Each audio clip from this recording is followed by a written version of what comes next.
Joshua by my side.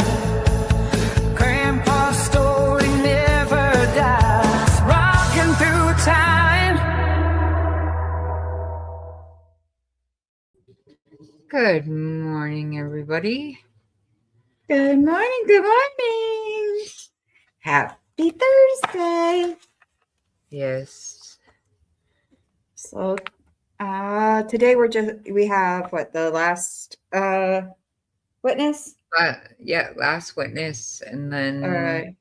And we are only going till 2:00 today, unless Andrew wants to finish. I have a hard stop. I have to do like adult things. Like kind of love adulting, right? Yes. I think you have your show tomorrow, though. I was going to say, depending on how today goes, because all three kids are home, maybe we can start earlier tomorrow, depending on, and finish up closings or... I can move my show to 10:30. Okay. Yeah, I can do that. Let me go ahead and do that. And then I'll move my show to 10:30, and then I'll be done close to 11:30. Okay, because I was thinking, because Caden goes to school tomorrow, his bus comes at around 11:30. Did you get this message? My time? Huh? Oh, okay. Did you get this message streamed to Venmo natively from StreamYard? Yes. You can now start streaming to Venmo? What? It's not Venmo. It's Vimeo or something like that, though. Oh, okay. So weird. Okay, whatever. Right. I'm not doing it. I stream to X and I stream to let's see here. I stream to X and I stream to YouTube. That's about as much as you're going to get from me. Right. And I will not. Okay, I changed it to 10:30. I will not be getting a Facebook.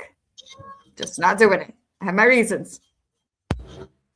Right. I used to have one. I don't, but I won't get one. Yeah, I barely use mine anymore, but yeah. Well, my husband has one, and he keeps in contact with my family for me. So I mean, it's a great. I don't even have to talk to them. Right. I don't have to see what they're doing. Nothing, and he just fills me in when he remembers, which is never. Hey, did Brad show you this on Facebook? No. He doesn't remember to show me, and I just don't care enough to ask. I could grab his phone and I could grab his phone, look through Facebook all I wanted. I know that, I just don't. Yeah. I just don't. I don't feel the need to. I've been Facebook free for 5.5 years. November will be 6 years. I'll be Facebook free. And let me tell you, that addiction is great. It's gone. All right, let's get the grip thing out of the way and get into this, because his testimony is 3.5 hours long. So right, and we're doing it at 1. I have it at 1.7, so we should be able to get through most of it, if not all of it. Right, and when I do mine, go ahead to your channel and pin the wish list to your chat for the cats. Do you want to start your grift, or you want me to go ahead and go? Go ahead and go, because I got to figure it. I can do that on YouTube, right? YouTube. Yeah, you have to do it on YouTube. Right. Okay. I haven't figured out how to do it on StreamYard. All right. Well, hello everyone. Thank you for coming today. We very much appreciate you coming. We will be watching the last witness today in the Lori Vallow's Arizona trial for Charles Vallow. I'm TC Maylin. And so if you guys did, if you're not on my YouTube, please go up there and subscribe, like, and share today's video for both me and Angie. It helps our YouTube algorithms and get this stuff out. Oh, I do have a Cash App. Again, donations are never required. We do this because we enjoy it. But my Cash App is TC Maitland if you want to give a tip. Let's see here. Follow me on X at TC Maitland. On Wednesdays, I cover a gangster. On Fridays, I cover a serial killer. And then on Saturdays, I do a more recent crime. Tomorrow, I see I'm playing around with my notes. For tomorrow, actually, I'm covering Robert Willie Picton, a pig farmer out of Canada, a serial killer. Saturday, I am talking about Ashley Flynn. It's a very sad story out of Tip City, Ohio. Her husband was a youth pastor. He was on American Idol. They were both teachers, and he unalived her. And so I'll be doing a deep dive into that on Saturday. If you have any case requests or any gangster serial killer stories you would like to hear me cover, email me at tcwmaitland@gmail.com or send me a DM on X. So X is not very good at telling me I have DM. So if I don't respond, it's because I haven't checked. I forget that even exists. On to you, Miss Angie. Oh no, it's too long. Okay. Oh, that's why. Can I say hi, Mom? No. I want to say hi. Say hi. Just say hi. Hi. That's Aria. Hi, Aria. Okay, anyway. I don't know what to say right now. Okay. Like she said, donations are never expected, but always appreciated. I am talking. I have a Cash App, NGM1984YT, Venmo at NGM1984. Follow me on X, NGM1984YT. Facebook, Angie Mead.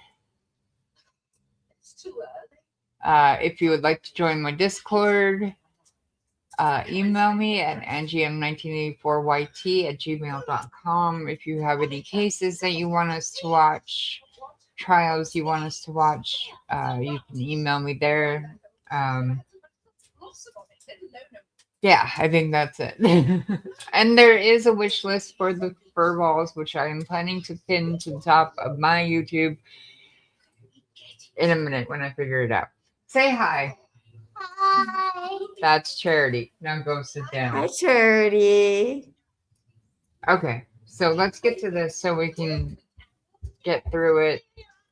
And I can mute my mic and pin that and do all that stuff. So Yes. Sorry, I'm All right. also doing Yeah, something else real quick. so this is Chandler Detective Nathan Duncan. He is the lead case agent on this case. So yeah, there we go. All right. Go ahead. I got it.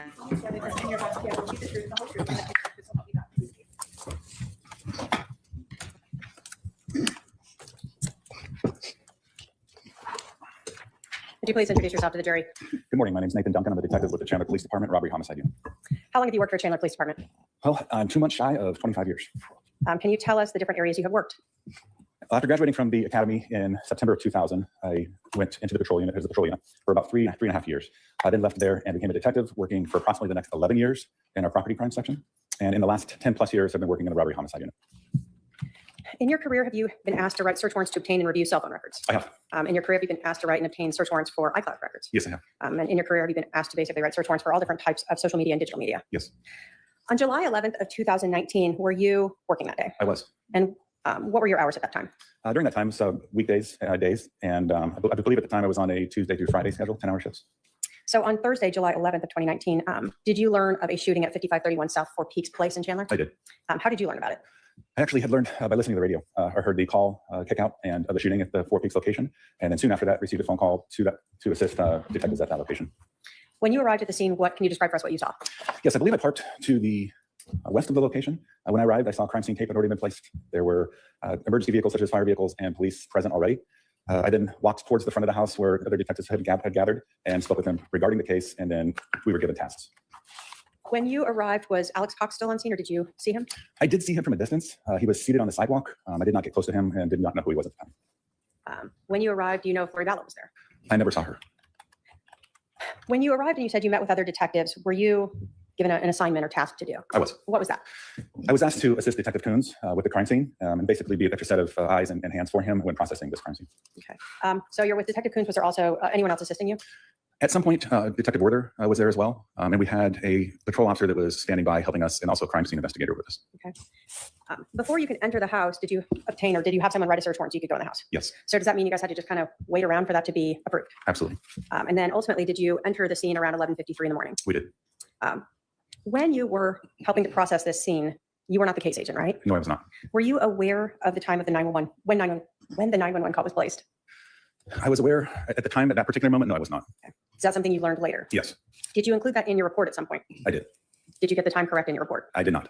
Have you since verified through listening to the 911 call and looking at the CAD report of the time of that 911 call? Yes, the correct time on the 911 call is 8:36 hours that I noticed through the 911 call and CAD in reviewing for this. Then I did notice that in my supplemental report, I noted the wrong time of 8:32. Were you aware of who made the 911 call? I was. Who was that? Alex Cox. So when you are finally allowed to enter the home, can you tell us what you observed when you first walked in? Well, prior to walking in, we had a crime scene technician go through and take overall photographs of the entire residence. After that, we utilized the Lizard 2 system to take additional photographs. Once that was complete, then we made entry in to make our own observations. The front door faces to the west of this home, and as you enter, there's a small foyer.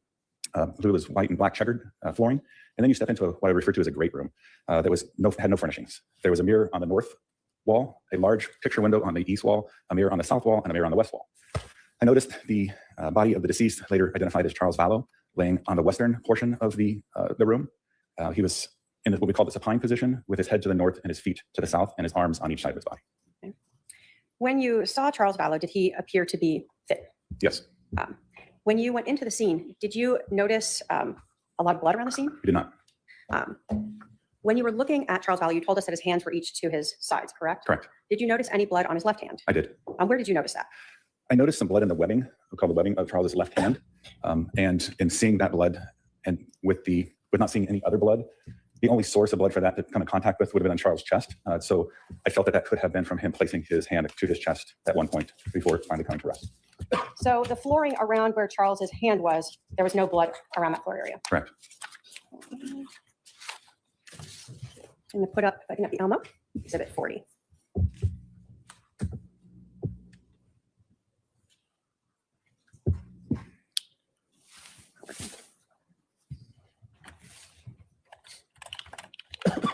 There we go. All right, so what we see here in exhibit 40, when you arrived, fire had already gone in, done whatever treatment, and removed themselves from the residence, right? Yes, So you can still see some of their equipment attached to Charles, correct? correct. And then what we're looking at here is his left hand. Yeah, his left hand on top of his left thumb and on the side of his left index finger. And I'm putting 41 up. Is that what you observed? Yes, So even around Mr. Vallow, did you notice a lot of pooling of blood around him? I did not. Did you notice more sort of after the medical examiner's office came and enrolled him and moved him around? Yes, You talked about mirrors in that room. Did you notice any cracks or damage to any of those mirrors? I did not. Did you see the bat in the room? I did. Was that on Charles's right or left side? It was on his right side above his, more north of his head. And when you are processing that room, are you looking for any potential blood evidence that's not just on or around Charles Vallow? Yes, we are. We're constantly looking for any kind of blood evidence that would help us tell the story, any kind of movement of somebody who had bled and then moved through the house to try to better explain what had happened. So in this case, did you check that wood floor in that called great room for any blood drops or spatters or smears that might be on the floor that wasn't like right under Charles? Yes. Did you find any? No. Did you go into the other rooms in the house and help search for any other blood evidence? I did. And did you note any blood drops or smears or anything else on the flooring or walls in any other rooms? Not on the flooring, the walls. The only other location of blood that was present would have been on the faucet of the kitchen sink. And that was that small drop right on the faucet itself, or I would more smear, or I would call it a drop. But yeah, there was a red substance consistent with blood on that faucet. were you looking around the room for any towels or shirts or anything else that may have been used to, whether it was clean up or stop bleeding? We were. Did you find any? No. At some point, as you are going through the scene, did you go into what I'm going to call the pink room? The pink room, or With the gun? Yes, I did. Sit here. When you went into that room, were you, and I guess I can call it the pink as well as black and white striped room, exhibit 71.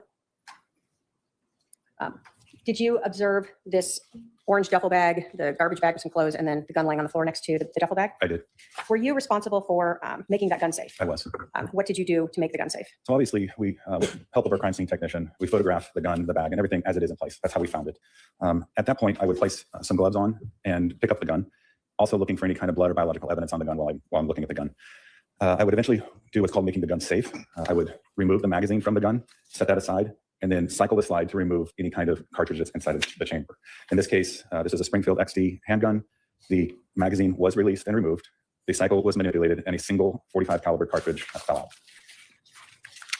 I'm going to put up a couple. We see in 78 is sort of that your hand holding the magazine that you removed, It is. and then 86 is that your hand with the single casing. Yes, it is. When you were going through this evidence, was there inside that orange bag that we see in Exhibit 82 a gun case? Yes, Did that gun case have any locks on it? it did not. It's just plastic clasp to hold it closed? Correct. And was there extra magazines inside that gun case? There were. Now, when you process a scene and the evidence is then taken to police impound, do you sometimes go through it better there away from the scene? Yes.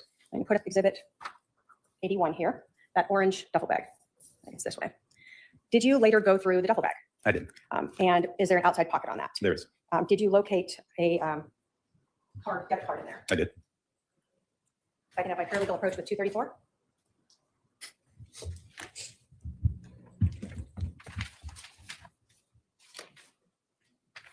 Do you recognize Exhibit 234? I do. And what is that? It's a health savings account card in the name of Alexander Cox. State will move to admit Exhibit 234. Any objection?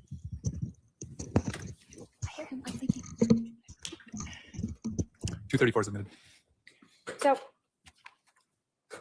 Alexander Cox, is that the name of the person who called 911? Yes, it is. And when you are, let me ask you a little bit about the gun a little more. So this gun that you made safe, when you're looking at it, did you look at all the sides of it to see if there was, again, any blood evidence on it? Yes. Did you see any? I did not. And that's something you were going to check to make sure you don't potentially change the way it looks? Correct. Did you know when you went in to process the scene that Alex Cox had an injury to the back of his head? I don't know. When I went in, no, I did not. Did you learn at some point that he did? Yes. Knowing that he had an injury to his head, did that play in? Well, let me ask you, when did you learn that? I believe it was during the investigation. We learned that Alex had sustained an injury to his head. So with that, made us more aware of potential other blood evidence, and that's why we were looking for that. Okay. So is that why one of the reasons why you're looking on this gun to see if there was any blood transferred from him potentially touching his injury and manipulating the gun at some point? Yes, from our understanding, it was there was some sort of assault with this, or assault with a bat, and then Alex then retrieved to the bedroom to get the gun. So our understanding is if you get hit with a bat and you're bleeding, that you hopefully bring some sort of blood evidence onto the gun, and then what happens after, there's more blood evidence as well. So you would have documented that and then made sure it was collected if you'd seen that. Absolutely. But here we photographed the gun without any blood evidence on it. Yes. Do you also, when you obtain a gun, look at the serial number? Yes. Why is that relevant? We want to know who it returns to, who owns that gun. And did you determine who owned that gun? We did. Who owned the gun, the Exhibit 247, that's Springfield? Alex Cox. Now, at some point, we've heard the medical examiner came to remove Charles Vallow's body, correct? Yes, And were you present when that happened? I was. And did you and the others that were processing the scene clean up the blood on the floor that had been left underneath him? I did. And when you were cleaning up the blood, did you notice anything on the floor that stood out to you where he had been located? Yes, I did. What did you notice? When cleaning up the blood, I immediately noticed a defect in the floor consistent with a bullet strike that would have been close to or right on this area where the exit wound would have been on Charles' left shoulder. So you had seen the floor and been processing that room while Charles was laying there, correct? Right. And once his body was removed, there's a pool of blood underneath where he was. Correct. And in that area, I'm going to put up Exhibit 60, is where you then observed that bullet strike. That is correct. I'm gonna put up a little bit further back of one. Hold on. Let me put up 56. Although it's harder to see, the marker itself is next to where that bullet strike is. Yes. So when you are seeing this, what comes to your mind at that point? Well, in the scene, we're trying to make sense of kind of what happened with limited information. We know we have 2 casings, and we know we have 2 projectiles. We have a projectile that's into the wall, and we also have a projectile that is near Charles' body. We believe, obviously, the first shot or a shot went through and through his body, causing 2 holes and entered into the wall. The other shot we have is a low left abdominal entry, and what we believe, and not confirmed until autopsy, but a upper left trajectory near his shoulder. We looked through the room to where this projectile could have exited throughout the room, and then landed in that spot near where Charles was. And we did not see anything until his body was removed and the blood was cleaned up. So you're looking like walls and trying to find any other location where the bullet may have struck and bounced back and ended up on the floor there. Correct. And you didn't find any defects or any holes or anything other than the one bullet that was in that baseboard. Correct.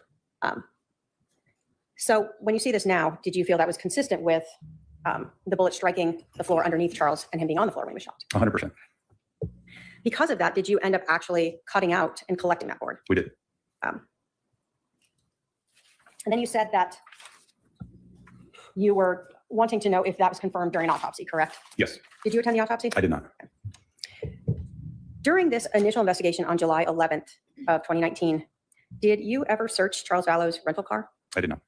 So Lori Vallow had his car all day and nobody looked inside of it. To the best of my knowledge, yes.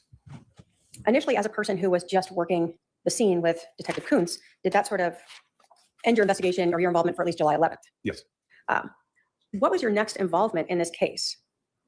My next involvement had some prior to June of 2020. June of 2020 is when I was assigned the status of case agent in this case. Prior to that, I did help Detective Moffat with analyzing and just sorting through iCloud phone records and other data for him. So we have heard about cell phones that had been extracted from retired Detective McDonald. That was Charles Vallow's cell phone. So Yes. is that one item of evidence that had been collected? Yes. Did you review any of that extracted data? Yes, I did. Did those extractions include things from emails, Yes. text messages, Yes. sort of anything you might expect to see on anyone's smartphone? Correct. When you are looking through this, did you look through both Charles' iPhone extraction and later some iCloud account extractions? I did. What are iClouds? The best way to describe an iCloud is it's cloud storage for Apple products. If you have a MacBook or a phone or a Mac computer and you use an iCloud email address, and then the information from all of those would be stored under one iCloud account. So someone can intentionally store things there? Yes, you can choose what you want to store in there. A lot of times there's a default on there, but you can go through and manipulate as to what you want saved in your cloud or backed up in your cloud. So there can also be things, if a default is on, that are people maybe not even aware that are being saved up there. Correct. I say up there as if it's really a cloud, but whatever. When you were reviewing this data, did you, without going into anything specific, did you see interactions between Charles Vallow and Lori Vallow prior to about June 27th of 2019? I did. And did you see interactions with Charles Vallow and Lori Vallow after June 27th of 2019? Yes, Did you see a change in those interactions? definitely. Did you learn from reviewing Charles Vallow's cell phone extraction and iCloud accounts that Charles had found an email sent to Chad Daybell that was purportedly written by him? Yes, I did.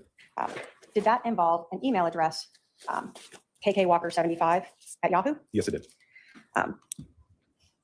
Did Charles Vallow, in fact, save a copy of that email into his account? Yes, he did. In reviewing Charles Vallow's cell phone extraction and iCloud account prior to this time in June, had you seen any use of this kkwalker75 at yahoo.com email address? Prior to June 27th of 2019, had you seen Charles Vallow utilizing that email address? Had I seen Charles utilize it? Sorry, no, I did not. So even though you're going through his account, you're seeing emails by him, right? Right. And you're seeing emails that are saved into his own iCloud account. Yes, But nothing in there was saved prior to June of 27th of 2019 relating to kkwalker75 at yahoo.com. that is correct. Was the first time that you kind of became aware of this account when you saw that Charles had saved an email and then began texting Lori Vallow about it? Yes, Did you find multiple text messages or SMS messages from Charles Vallow to Lori Vallow relating to this letter? yes, I did. Did you find evidence that Charles Vallow, after discovering this email, contacted Chad Daybell? Yes, Did you find evidence that after Charles Vallow found this kkwalker75 email address, that Charles Vallow contacted Chad Daybell's wife, Tammy Daybell. Yes, Was a search warrant executed on Yahoo for that KKWalker75 at yahoo.com? it was. I can have my paralegal approach with 289.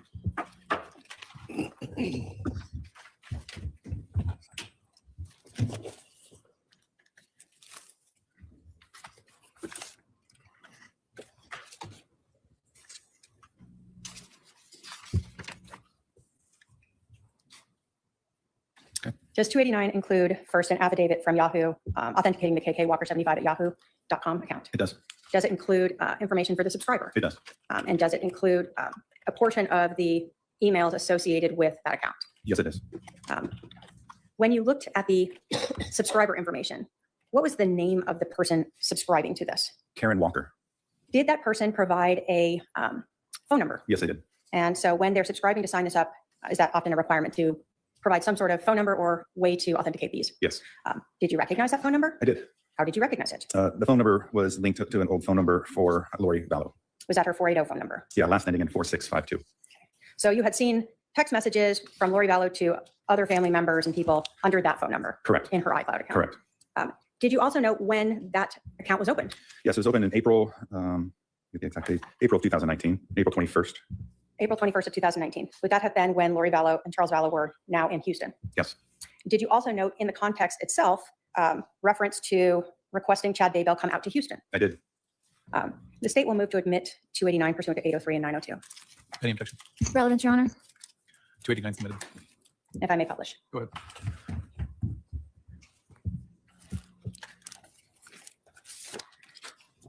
So zoom in a little closer for us. Is this the subscriber information that Yahoo sent? Let me first say, so they send you an authentication, correct? And then they sent you subscriber information. Is that what you were looking at, where you noted a phone number that you recognized as belonging to Lori Vallow? Yes, And again, this shows when the account was created on Sunday, April 21st, yes, but the name associated was Karen Walker. correct. Were you provided with a timeline of when this account was used? I was. So April 21st through June 26th? Yes, In looking at Charles Vallow's iCloud account and cell phone extraction, was this right before he discovered that email? yes, Now, some of the emails that were sent starting sort of April 21st were to Brother Daybell, to Chad Daybell. yes, And we see up here to Chad Daybell, correct? correct. And then we see the date of Sunday, April 21st of 2019. Yes, And so in this email, do we see that Karen is inviting Brother Daybell to Houston? yes, In these messages was a final message, one that you found saved by Charles Vallow on or around June 27th or 28th. This, what we see is exhibit again 289. correct. In this message, it's from the KK Walker email. It is. So these prior emails, we saw a person purporting to be Karen Walker using Lori Daybell's phone number, writing to Brother Daybell, right? Yes, But here we see someone again from the same email now purporting to be Charles Vallow. yes, Again, talking about a Preparing the People conference. correct. And had you heard of the Preparing the People conference before? I had. Is that something that Lori Vallow was involved in? Yes, And is that something we've heard about through testimony here at court? we have. In this, does Charles Vallow, or the person writing this email, again, ask Chad Daybell to come out to visit, Yes, to help write a book? correct. And so is this then the email that Charles then began reaching out to Lori, Chad, and Tammy about? Yes, We had heard from Adam that he also had learned of this.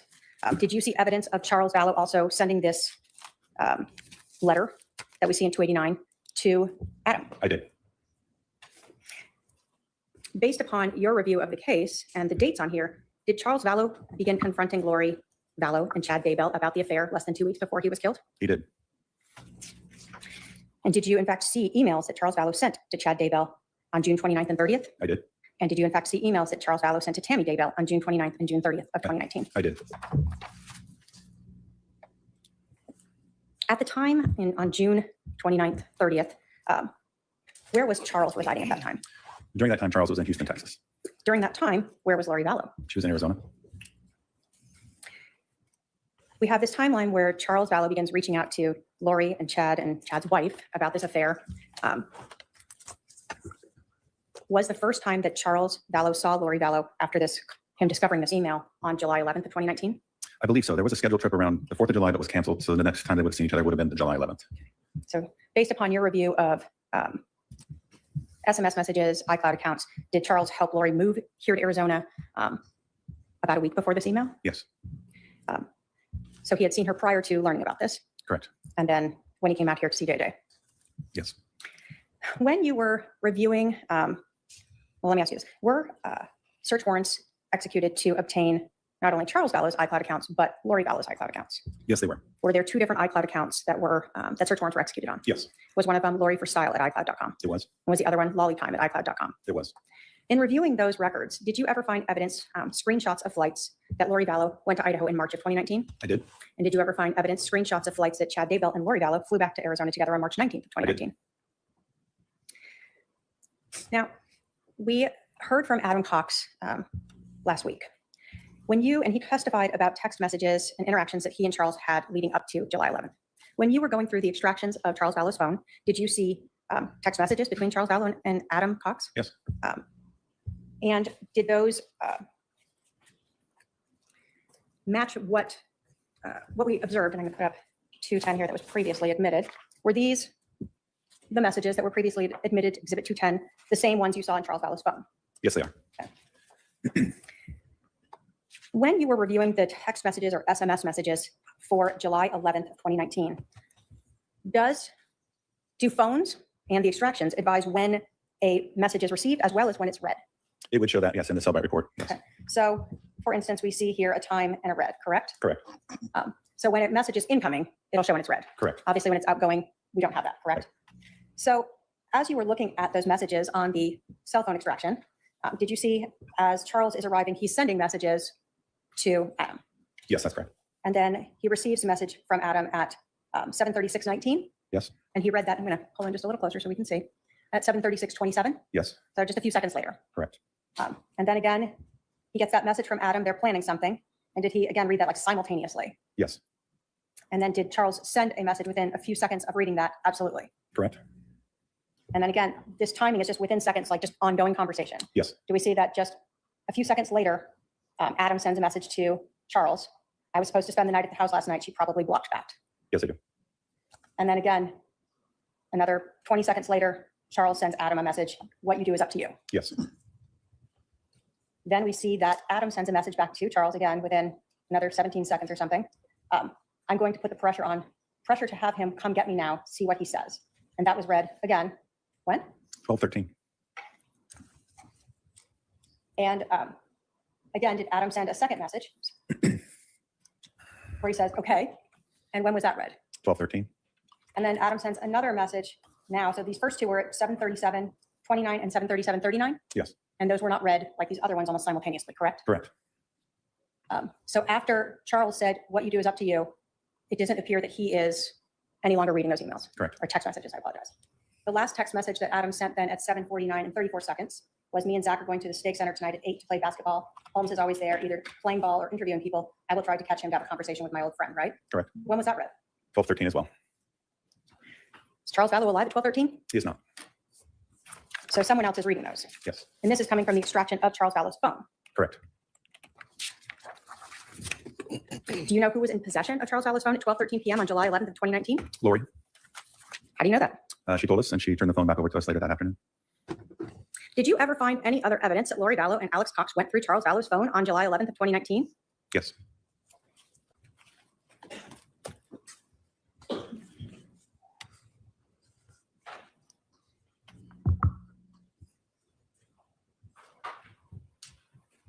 During this investigation, what we had already heard through Detective Werther, that a search warrant was executed on Alex Cox's Verizon cell phone, 480-351-9120. And were you familiar with those records? I am. As part of the records that Verizon sent, and this is Exhibit 222 that has previously been admitted, did Verizon provide subscriber information? Yes, And that came back to Alex Cox. correct. Did Verizon provide phone calls, Yes, cell phone data, yes, cell tower data? yes, And did they also provide some images that were saved by Verizon or associated with this phone number for Alex Cox? they did. Is that something that is with every carrier? No, it's hit or miss as to whether you get them or not. Some carriers save them for longer, some save for shorter periods of time. Some don't save them at all. Were these images, did the images themselves have any type of time date stamp on them? The image of in itself, it's an image of a phone with a time in the corner of the phone. Okay. So let me I'm going to put up some of these images that were from this. So many of us talk about a screenshot, right? Is this a screenshot? No. Why not? How do we know it's not? Because obviously in this case, you can actually see the entire phone and you also have a counter in the background. So in this image that Verizon sent, it's showing an actual phone. Have you seen Charles Vallow's phone? Yes. Did it look like the same shape as his phone? Yes. We see a time of 2:13 p.m., correct? Correct. When you were going through Charles Vallow's phone itself and the extraction, did you see this message between Charles Vallow and Adam Cox? I did. Did, in fact, Charles place the flight or book a flight for Adam Cox to come to Phoenix? He did. Was there another image showing a closer up of the portion of that call with the flight information for Adam Cox? Yes. And did it also include a screenshot where Adam talks about going to see Lori at her house and having a talk with her and keeping his phone on record? Yes. And were these all messages, text messages between Adam and Charles that you found on the extraction report? They are. And these are images that were saved by Verizon associated to Alex Cox's phone? Yes. So the Chandler Police Department had Charles's phone back in their possession by 3 or so in the afternoon of July 11th, correct? Yes. And it's been in Chandler Police Department's possession? It has. And yet the Verizon records for Alex Cox show photographs of Charles's phone and those conversations between Charles and Adam. Yes. Now, did you learn in this investigation whether or not Lori Vallow knew the PIN to enter Charles's phone? I did. And did she in fact provide that to Detective Inclan so that it was easy to get into Charles's phone? Yes. So on July 11th, Lori Vallow has Charles Vallow's phone and she knows the PIN number to access it. Yes. And it's in her possession. Correct. Did you ever find evidence that Alex Cox sent those photos of Charles Vallow's phone showing Adam's flight reservations to Lori Vallow on July 13th of 2019? I did. Again, we're talking about those iCloud accounts. Did you find that when you were reviewing the lollytime@icloud.com account information? Yes.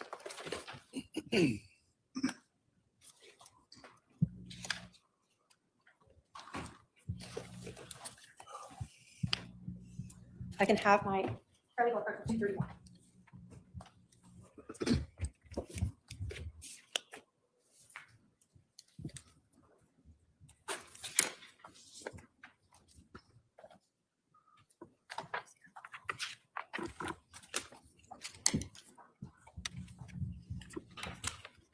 I apologize. I should have also given you 226 as well.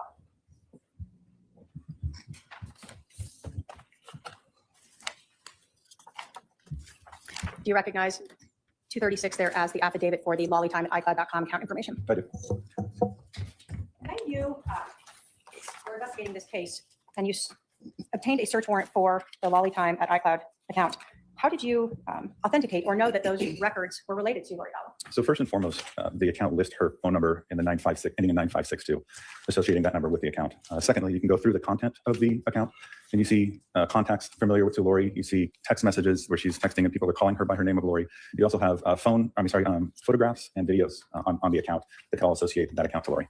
Did that lollytime@icloud account even include photographs of Lori Vallow and Chad Daybell's wedding? They did.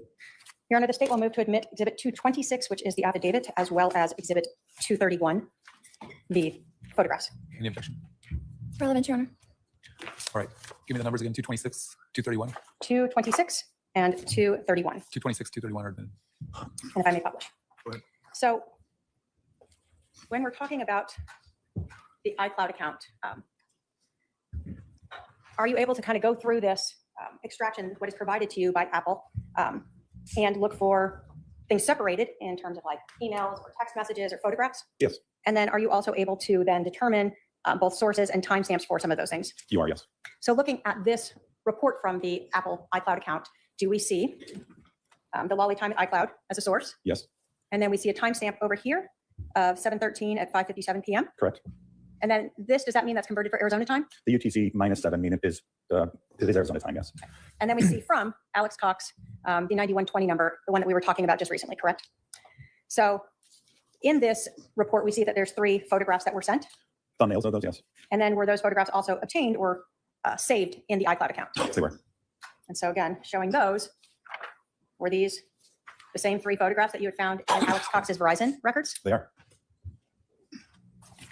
And looking at this, what day was Adam returning? It was Sunday, July 14th. So this message, this text message and photographs was sent on the 13th prior to Adam returning. Yes.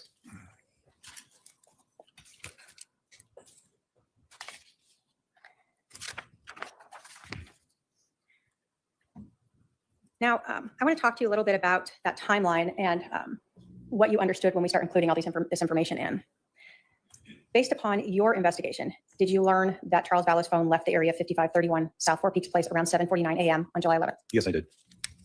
So what we see is it's around the time that Adam sent that last text message. Correct. Based upon the GPS data from Charles Vallow's cell phone, when she left with Charles's phone around 7:49 a.m.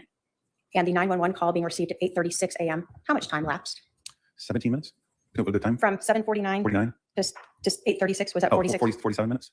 So if we have heard testimony from Dr. Baumgartner that Charles Vallow, when he was shot in the heart, would have taken up to a couple minutes to die after he was shot in the heart, and Lori Vallow has told Detective Inclan that she left right after Charles was shot, would that mean that Charles Vallow just lay dead on the floor for 45 minutes before Alex Cox called 911 at best? Yes. When you were looking at those Verizon cell phone records for Alex Cox, Exhibit 222, did you look at when and to whom Alex Cox called? I did. Yes.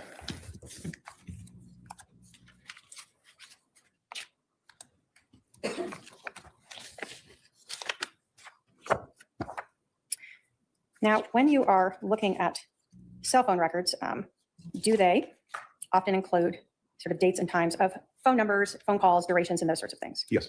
Okay.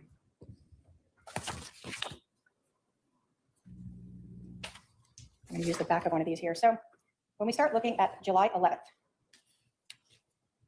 is the first call that we see on Alex Cox's phone, him making an outgoing call. Yes. And do we see who he calls? Lori. So this 480-692-9562 number is one of the phone numbers that you have obtained a search warrant for that was subscribed to Lori Vallow. Correct. And when did that occur? 7:52 a.m. So Lori Vallow leaves the house at 7:49 with Charles's phone, and 3 minutes later, Alex calls her. Yes. And did that last for Under a minute, I believe. under a minute, 49 seconds? Yes. Did you look at the next call that Adam Cox made on July 11th? I did. Was that what we see here at 8:06 a.m.? Yes. Set for the UTC -7 is 8:06 a.m. and that lasted for 55 seconds. What was that to? Also placed to Lori. So if Lori Vallow left the house at 7:49 with Charles Vallow's phone, how much time has lapsed when Alex calls her the second time? I know it's math. Is it about 17 minutes? Right. 17 minutes. Yeah. Okay.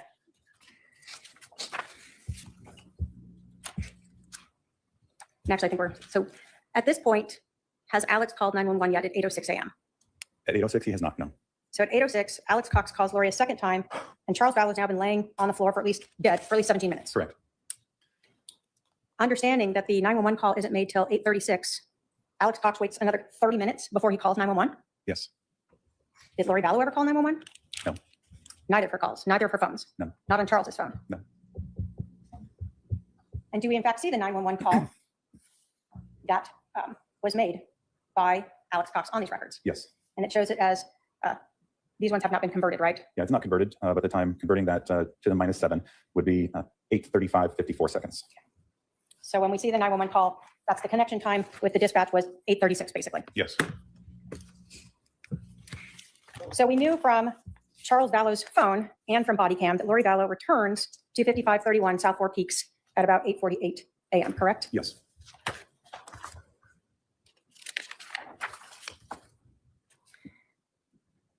As you are looking through these phone records, are you looking to also identify whether or not what people are saying matches what we'll call the digital, the unchangeable evidence? Yeah. So you were present when Adam Cox testified, correct? Correct. And do you recall him testifying that he called his brother Alex on July 9th to see if he could stay with him? Yes. Did you look to see if Alex Cox records show if Adam called him? I did. So if we looked at Exhibit 222, those Verizon records for Adam Cox, would we see on July 9th at 13:21 hours that Adam called Alex? Correct. Did that call last over 20 minutes? It did. Did you also hear Adam testify that he tried to reach Alex when he got to Phoenix on July 10th? Yes. And again, if we looked at Exhibit 222, Alex Cox's Verizon records, did you see any attempts by Adam to reach his brother Alex? I did. Did you see a call on July 10th at 3:22 p.m.? Yes. Did that not connect? There was no conversation time. Correct. Did you see a text message from Adam to Alex on Alex's records, Exhibit 222, at 3:23 p.m. on July 10th. Yes, Now, these records did not have the context of that, correct? correct. But you can see that Adam sent a text message to his brother Alex. Yes, Did you see Alex ever call or text back his brother Adam? never. Did you see another text from Adam to his brother Alex in Exhibit 222 at 6:28 p.m.? Yes, Did you see a response back from Alex to Adam? I did not. We also heard Adam testify, and we saw in those text messages that between Adam and Charles on July 11th, that Adam said he was going to reach out to Alex and see what he did, right? Right. Did you look at Exhibit 222, these Verizon records, to see whether or not Adam, in fact, had reached out to Alex? Yeah. And does Exhibit 222 show that at 7:40 a.m. on July 11th of 2019, that Adam, in fact, texted his brother Alex? Yes, Did you see a response from Alex to Adam? I did not. So did Alex's cell phone records, Exhibit 222, sort of confirm or match what Adam was saying about trying to reach his brother? They did. When you were going through the extraction of Charles Vallow's cell phone, did you ever find a copy of a lease agreement for 5531 South Four Peaks? I did.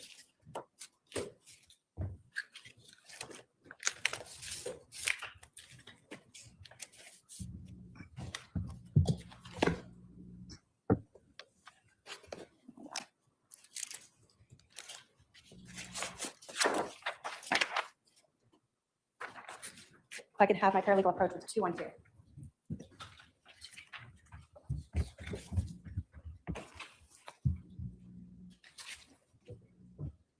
Okay. Do you recognize Exhibit 212? I do. Is that a lease agreement for 5531 South Four Peaks Place in Chandler that you found in that extraction of Charles Vallow's phone? It is. If I could have that back.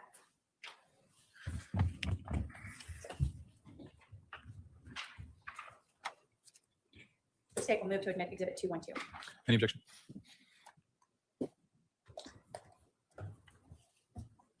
It doesn't look like the complete amount, but okay. No objection. Objection. 212 is admitted. So did this sort of photo of a document that you found on Charles's phone show the lease date? It did. And when was that? June 22nd, 2019 to end on June 30th of 2022. So a 3-year lease. Correct. Based upon your investigation, speaking with people as well as just going through Charles Vallow's iCloud account, his cell phone, where was Charles Vallow living in June and July of 2019? In Houston. Did you, in fact, find evidence that Charles Vallow had flown to Phoenix on July 10th of 2019? Yes. So we had talked a little earlier that in addition to the Lolly Time account, that there was a Lori for Style iCloud account, correct? Yes.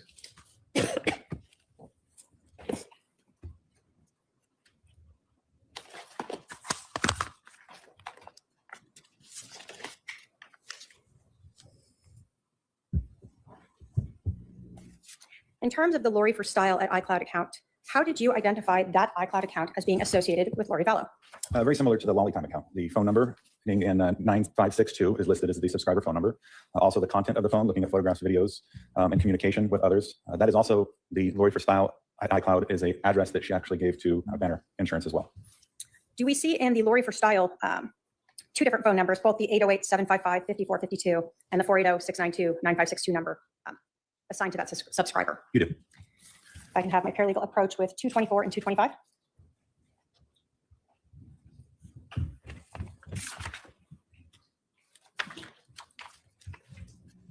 And do you recognize 224 as the affidavit from the iCloud record authenticating them?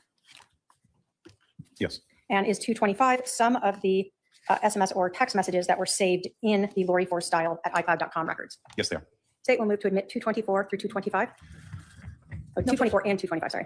224 and 225 are admitted. When you were going through the Lori for Style iCloud account records, did you ever find any recordings in that iCloud account related to Chad Daybell? I did. Did you find a recording from November 17th of 2018 of Chad Daybell in Arizona? Yes, it was him speaking at a Preparing the People event. And have we heard testimony from witnesses who attended a Preparing the People conference here in November of 2018? Yes. In the Lori for Style at iCloud account, did you find text message or SMS messages saved between Lori Vallow and her brother Alex Cox? Yes. When you were looking through these records, had you become aware of the name Ned? Yes. What was the relevance of that name in your investigation? Through this investigation, we had learned that Ned was the name of a dark spirit that had taken over Charles' body. And so in knowing this, I went through these records looking for a mention of Ned and to the reference and how it was used. Was this, when we talk about the dark spirit, is this something that through your investigation, as we've heard in court, was a name that Lori had associated or given to Charles Vallow? Yes. In Exhibit 225, are these messages in the Lori Force Style iCloud account between Lori Vallow and her brother Alex Cox, where they're talking about Ned? Yes, they are. Was the first time that you found that reference to Ned from February 15th of 2019 from Alex Cox to Lori Vallow? Yes, it is. And is that where we see Alex saying that Ned was at the temple yesterday looking for you? He thinks you are staying with me. Correct. And so again, we see the source is the Lori for Style, correct? Yes. And we see two, this is Lori Vallow's iCloud account, correct? And that's the number that we have associated with her with T-Mobile? Yes. And then Alex Cox's Verizon record. Correct. During your investigation on February 15th of 2019, is this the time period where Lori Vallow had disappeared and was no longer in contact with Charles Vallow? Yes. Is this the time period where Charles had JJ by himself? Yes. And do we see then Lori Vallow saying, that's good that he is so off, I guess? Yes. The next time we see the reference to Ned is that in March 2nd of 2019, again from Alex Cox to Lori Vallow? Yes. And does he advise Ned just came by and highly unleashed on him? He came to my house and he went to Summers first. He ran up in a rental car. Correct. So again, your understanding is from this investigation from testimony in court that Ned was Charles. Yes. Now, again, we talk about, there was a time period when Lori is, both we've heard in Hawaii and in Idaho, correct? Correct. Do we also see Alex trying to get Lori Vallow's new address? Yes. And she gives him a lollytimeforever@gmail.com, correct? Correct. So that's another address that she had. Yes. Now we heard, again, Ned being associated to Charles. Do we have a text message on March 26th of 2019 from Alex to Lori saying Ned is still alive, just confirmed? Correct. This next message, is that from Lori Vallow to Alex? Yes. And it says it's not Ned, right? Correct. So it's not even a he, it's it. And then we have another message, it's a new one, Ned is gone. Correct. Was this around the time where we've heard of that girls' weekend, Yes. where they were trying to cast out the evil spirit in Charles? Correct. As you continued in this Lori for Style, do we see again Lori texting Alex saying, no one has seen him, right? Just talk to him. Correct. And then Alex says, correct, Charles' body is alive, right? Yes. So in your investigation and through the testimony here at trial, have you heard people indicate that Charles's body was possessed by an evil spirit? I have. And they're trying to cast out this evil spirit? Yes. So here we see that it's not Charles is alive, it's Charles's body's alive. Correct. Does Alex then respond to Lori, what did you learn? Yes. That one from Alex to Lori? Correct. And then does she respond, a lot, still working on it, we'll call you later? That's correct. When you went through a lot of these records, did you see a lot of reference to telling people to call her? Yes. Obviously, we don't have those recordings, right? Correct. And so would you often see calls then in the phone records to match up with a request to call? Yes. Going back to the Lolly Time iCloud account, was that account created on July 1st of 2019? It was. Was that created after Charles Vallow contacted Lori and Chad Daybell and Tammy Daybell about the affair? It was. When you were going through those Lolly Time at iCloud account records, did you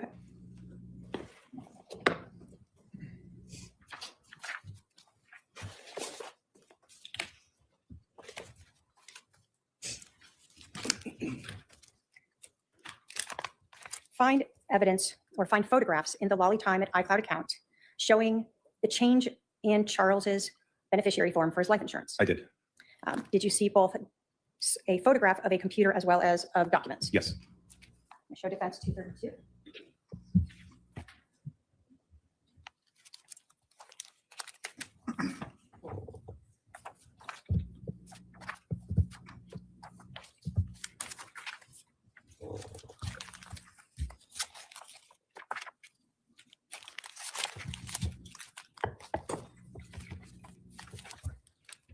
I can have my paralegal approach with 232. Go ahead.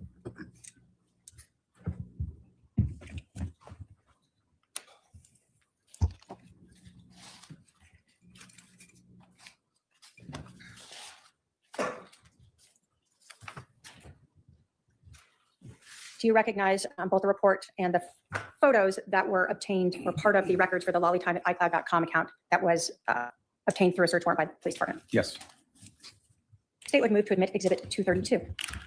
Any objection? No objection. 232 submitted. And if I may publish. So again, when you are going through these iCloud accounts, just like with the cell phone extractions, are you able to sort of pull out reports and save the documents themselves, both in the report and then print off those documents? Yes. So looking at this exhibit 232, do we see all that's from the Wally Time at iCloud account, right? Correct. And then we see that on July 28th, that these photographs were sent to a phone number 515-402-0143 with a contact name of Bubby. I do. Now let's first go through these records, and then we'll talk about the phone number, okay? Okay. So what we see here are sort of the thumbnails. Are these the actual photographs associated or sent in each of these messages? Yes, they are. So we see these are MMS messages, meaning there's a photo associated with it. Yes. So one of the photos associated with it was this Banner life insurance. Oops, I'm sorry, we're too close.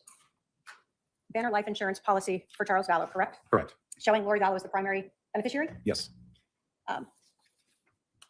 And then there was a photograph or of the document showing again $1 million policy, Yes. started in 2015, and the owner insured are Charles Vallow. Yes. Then was there a photo of a computer screen? There is. And were you able to tell, because you see sort of the icons that you would see at the bottom of a computer screen in this? Correct. And a little bit of a glare on it. And this is just the designation form that was changed by Charles Vallow that we had talked about previously in court. Yes. And so this is a photograph of the computer showing that Charles Vallow, in fact, changed this to Ethel K. Woodcock. That is correct. So on July 28th, Lori Vallow is sending copies of this to someone she calls Bubby. Yes. Now, did you guys want to find out who Bubby was? Absolutely.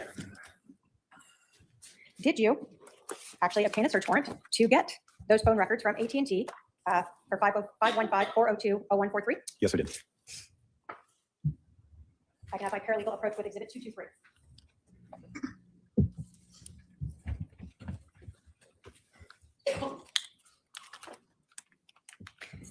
Do you see in there? So this is the methodical, like, taking down of Lori. Hi, Jeannie. Hi, Nefarious.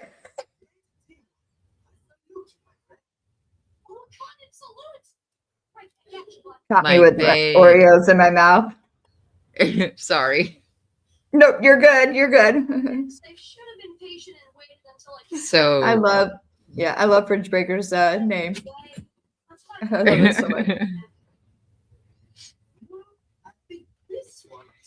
What does that say? I can't read it. Nefarious. It says what you do in nefarious. Oh, okay. Shellfish Haven. She's silly today. I love it. I love it. I love when she's silly. I'm so blind, I swear. She didn't even realize you were here. Oh, yeah, I didn't, because, 3 kids home today. So that's why I haven't You stopped better. it in a minute. But, Aw.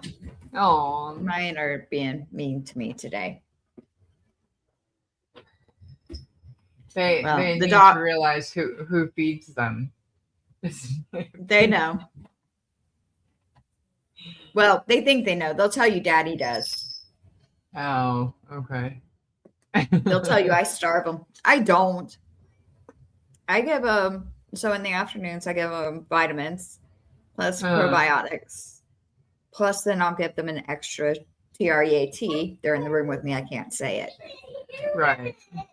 And then when daddy gets home from work, they get all the TREATs because daddy doesn't know how to say no to them. So, There. and then As far as I'm putting it up. But yeah, so this is like the methodical, like, taking down of Lori Vallow. Like, it's fantastic.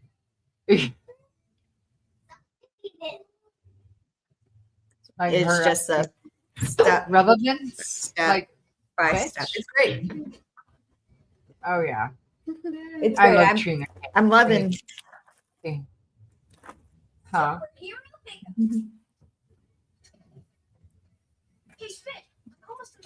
I know a lot of people find these parts of the cases boring, but I do like listening to them because I like listening to all the technology, and it Right. teaches me. It teaches me, yeah, how to about technology and what it can do today. Right. There was what I can't remember what case I was watching or what I was watching, but there was a detective I remember, and yeah, she did think that. She still thinks that. Oh yeah, for sure. I was watching this one case, and there was a detective, a forensic, does all the technology stuff to detect it, and he said the idea of privacy is the only amount of privacy we actually have. Right. And that hit hard. Right. Because he's right. You can't even walk, even if you leave your phone at home and you take no technology with you, you walk out of your house, you're on Ring cameras all over the neighborhood. You're, walk down the street, get in your car, you're on surveillance cameras everywhere. There's Right. GPS trackers in cars now, And to get a car without a computer, you have to go back to the 80s. Oh, sorry, Right. that was 40 years ago. Any car from the 80s that's still running good, you're lucky. Right. Right. Agreed. So yeah, it's just the way it is. And she definitely did fridge breaker. She thought she was smarter than everybody else. Now, Yeah. this trial, this is my first time watching this one. But the next trial we're watching, I had seen clips of Lori, so I'm real excited for it because, of course, the clips that's the end is her falling out of her chair and stuff. Oh. So I'm excited for that, and I cannot wait. Right. Yeah, because Brandon's one was when there was a point where she was sick for a couple days, and it delayed. Yeah. But So- all right, let's get back to this since you have a hard out in about an hour. So Yep. get as All much. right, let's roll. Yeah. As All right. much as we can done. Well, let's see. Yeah. First, an affidavit from AT&T authenticating those records for the 515 number. Yes. A thumb drive that contains all of the records that were sent, Yes. as well as some of the subscriber information and records. Yes. Now, obviously, contact names are just contact names. Were you able to determine who this number was associated with? Yes. How? Once again, looking through the content of the messages that we saw, we have photographs sending back and forth or just written content. This person was found to be Chad Daybell. In addition to that, we received an audio recording from a local business in which Chad contacted this business and listed this as his phone number. So this 515 number, there's a recording of Chad Daybell using this phone number to contact a business. Yes. And then the context of the messages that you see in this iCloud account with the contact Bubby confirmed that this was in fact Chad Daybell. Yes. State will move to admit Exhibit 223. Any objection? No objection. 223 is admitted. So on July 28th of 2019, Lori Vallow is sending photographs of the life insurance policy, original and the change, to Chad Angie, Daybell. pause for a second. As you were going through this,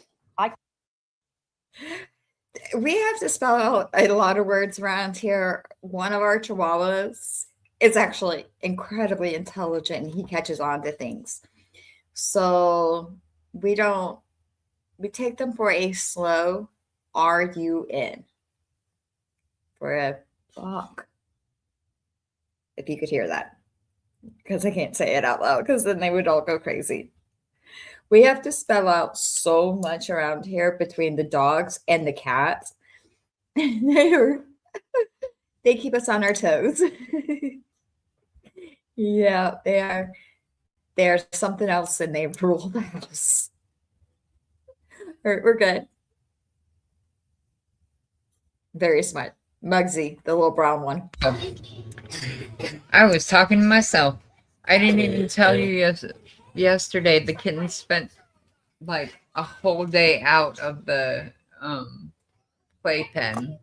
When I got back from picking Oh. Charity up from school, they were like out running around and Gizmo like can climb up on the couch now. And he fell asleep on one of my pillows.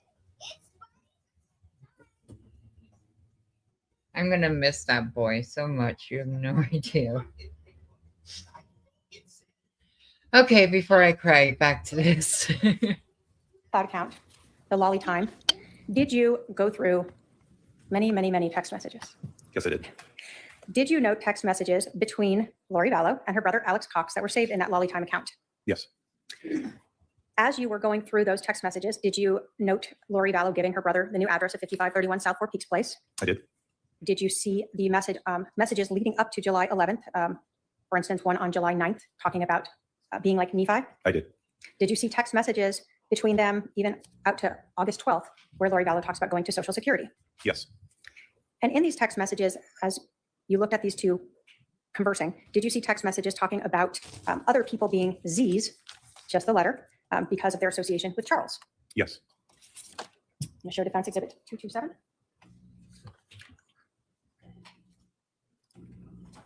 Now, these messages in this iCloud account that are in this report, are these all of the messages that they had? No, Are these just a portion of them? they are.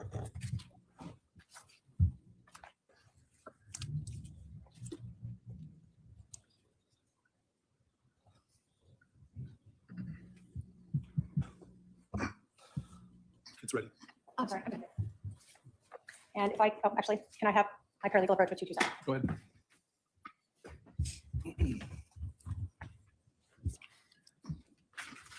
Looking at Exhibit 227, are those just that portion of the SMS messages between Lori Vallow and Alex Cox that were saved on the Lolly time at iCloud account that we discussed there? Sort of Yes, they leading are. up to and right after July 11th. Yes. State will move to admit Exhibit 227. Any objection? No objection, Your Honor. 227 is admitted.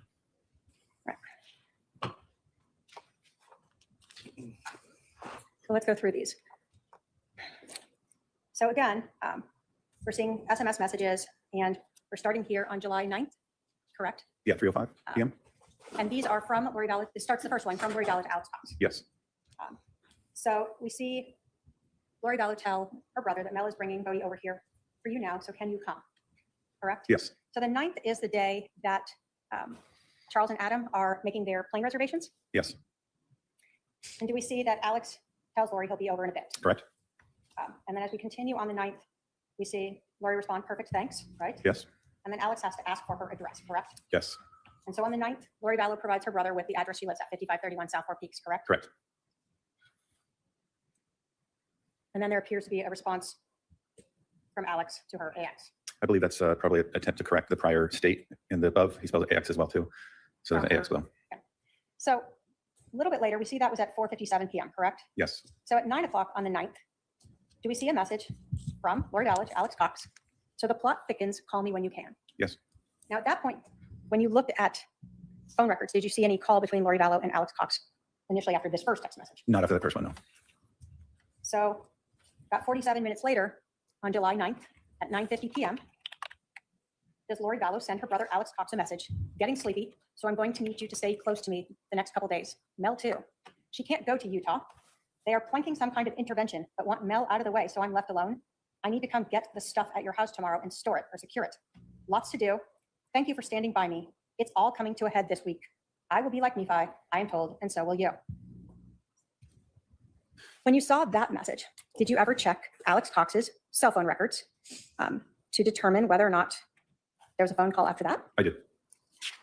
Did you see that Alex Cox and Lori Vallow talked on July 9th at 21:56 hours? What time would that be? 9:56. So 6 minutes after this, or 56 minutes? Correct. So 6 minutes after this text message, Lori and her brother have almost an hour-long conversation. Yes. Now, in this message, when you were going through these records, did you recognize or learn who Nephi was? So in going through this particular message, I knew that Nephi was a figure in the Book of Mormon related to the Church of Jesus Christ of Latter-day Saints, but I didn't understand the significance. So I then did some research to find out who Nephi was. You were present in court when Adam testified, correct? Yes.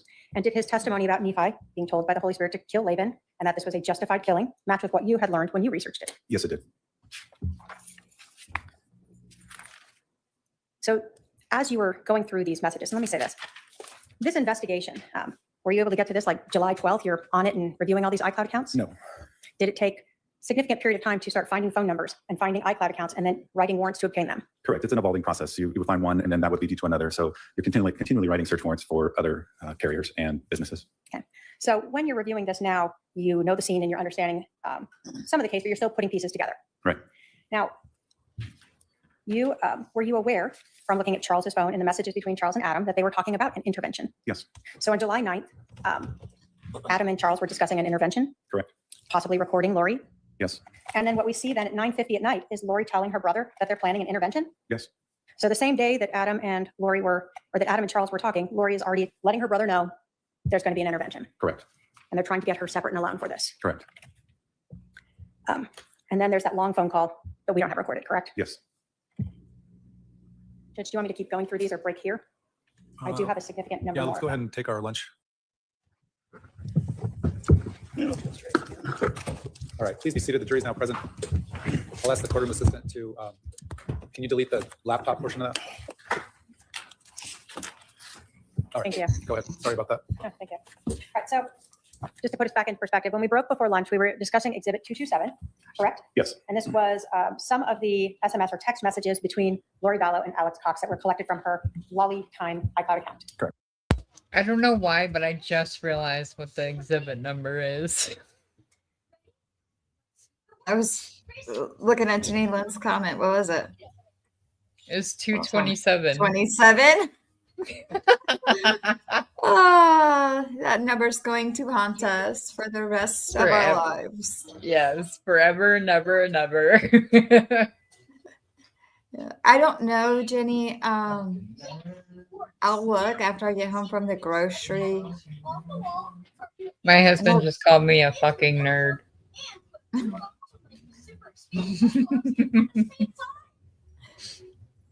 And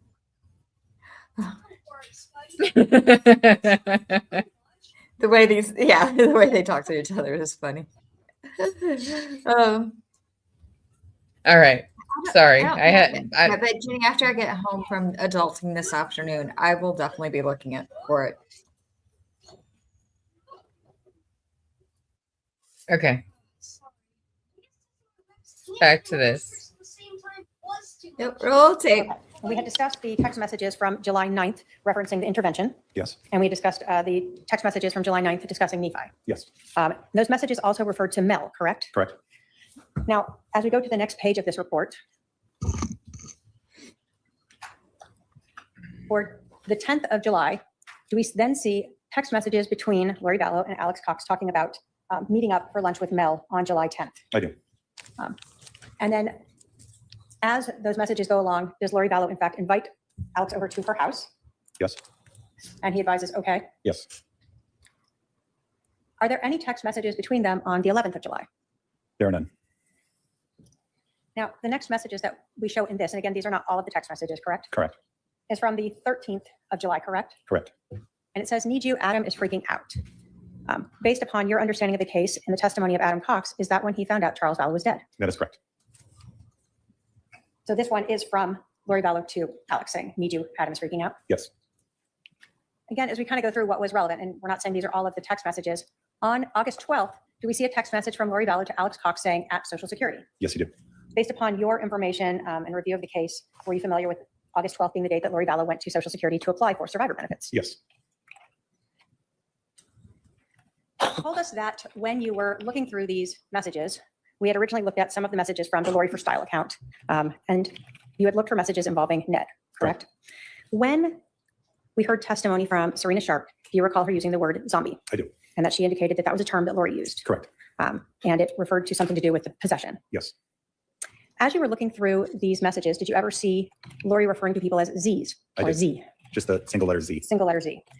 And so when we look at these messages, Exhibit 227, do we see starting on September 3rd, a message from Lori Vallow to her brother, Alex Cox, saying bad news on our brother. Yes. And Alex responds, what's that? Correct. And she says, Z. Yes. And does Alex then say, really, when was that? Yes.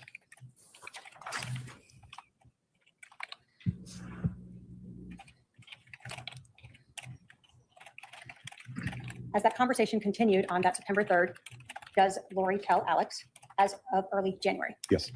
Now, is it your understanding, based upon both testimony from people like Kay Woodcock as well as your own investigation, and testimony from Christina Atwood, that sort of in February and March is when Lori Vallow disappeared? Yes.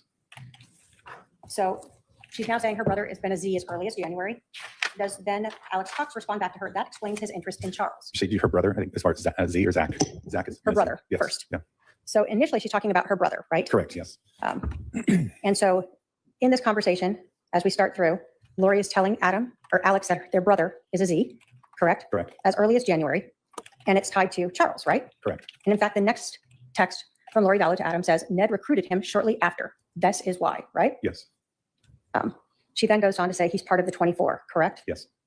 And Alex says, that makes sense. Wow. Correct. Does Lori then go on to speak of more Zs? She does.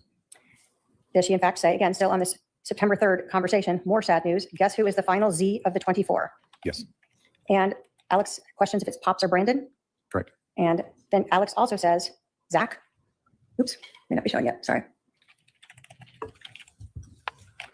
So Lori tells, guess who the final Z of the 24 is, right? Correct. And we see from Alex, he guesses Pops or Brandon with a question mark. Yes. And then Alex also responds, Zach. Correct. And sort of the times here are close in time. Correct. We have 10, 20, 29 and 10, 20, 43. Lori responds, nope, think of Judas, who loved me completely, then turned against me. Yes. And then we see Alex saying, tell me. Correct. And Lori Vallow says to Alex, yes, our sweet Zach, he is in paradise, the real Zach. It makes final sense. Can you push that up a further just to verify? That's correct. And does Alex then ask Lori, his sister, when this happened? Yes.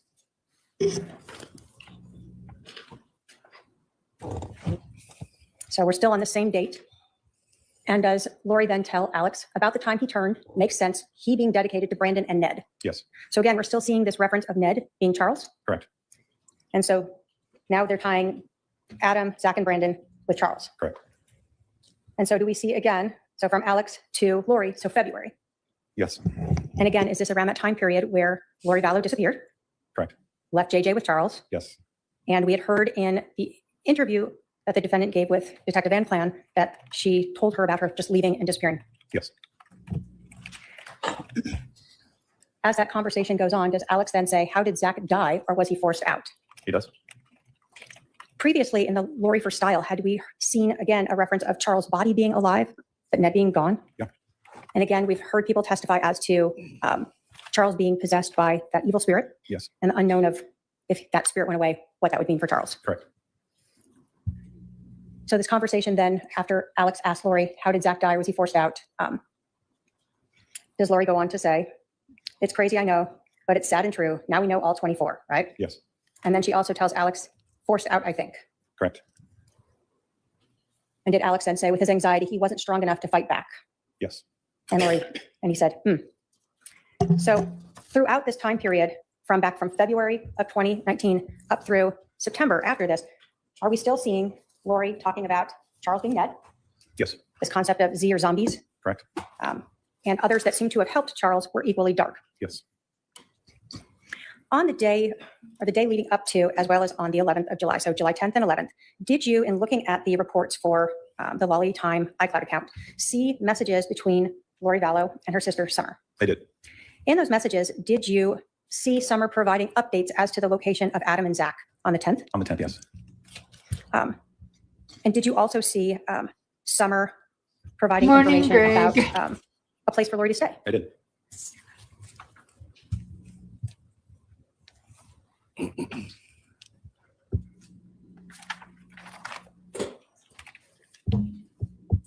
I think my lawn chair's here. I gotta go take care of that real quick.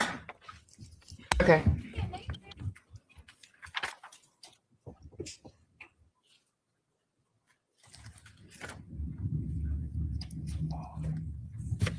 Do you recognize Exhibit 287 as some of those text messages between from Summer, Lori's sister, to Lori on July 10th, advising about Adam and Zach? I do.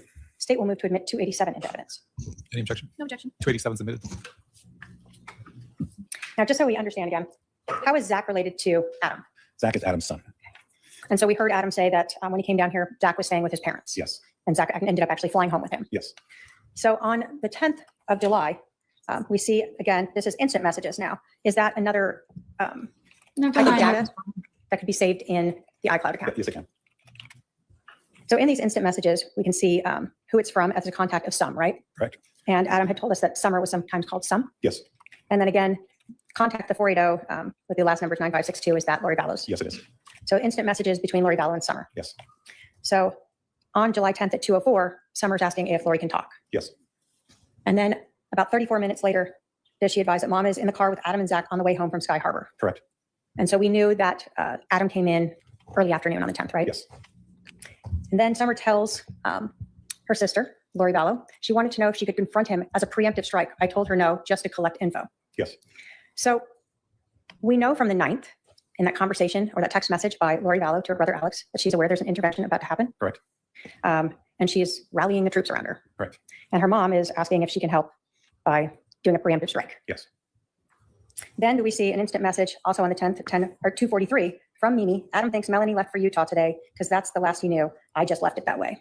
Yes. Again, going back to that July 9th message, did Lori tell Alex that Mel had to stay and she couldn't go to Utah? Yes. As Summer continues updating Lori Vallow on July 10th at 2:48, does she tell her they're headed to Mimi's house? Correct. And then as we continue on at 7:10 at 3:29, does Summer provide an update again that Zach and Adam are headed to a Spider-Man movie and the time that is happening at? Yes, they do. Then on 7:10 at 4:56, we see again a message from Summer. I think so, just me and the kids here, right? Or M. Then we see a reference to JJ at 7:10 at 6:25 that he left his wrist brace and ukulele there, right? Yes.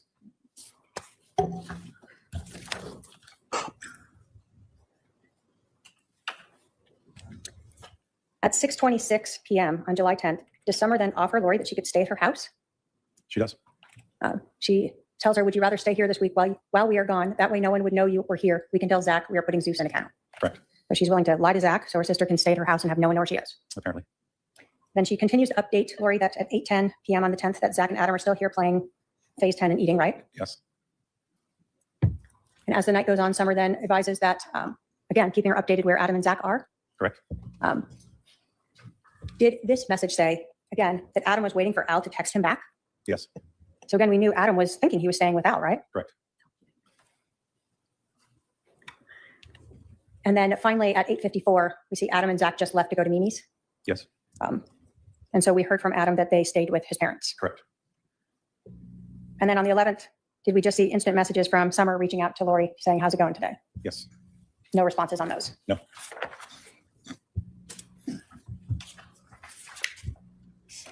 Now, we've seen a lot of this mention of Melanie or Mel. And when Adam testified, he told us that his sister's daughter was Melanie Boudreau at the time, correct? Correct. In the lollytime at iCloud.com account, was there a contact name for a Mel B or Melanie B? Yes, there was. And did you learn who Melanie B was in this contact list? That was Melanie Boudreau. So we see a mention of a Mel in that July 9th Nephi text to Alex, right? Correct. And we see other mentions of Mel throughout these other text messages that we've had, Yes. including the need for Melanie or Mel not to go to Utah, correct? Correct. Show defense 228.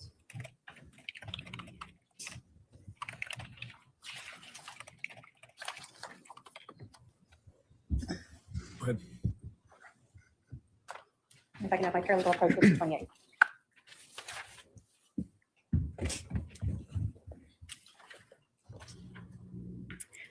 Looking at 228, are those some of the text messages from the 9th and 10th between Lori Vallow and Melanie B on the Lolly time? Yes, they are.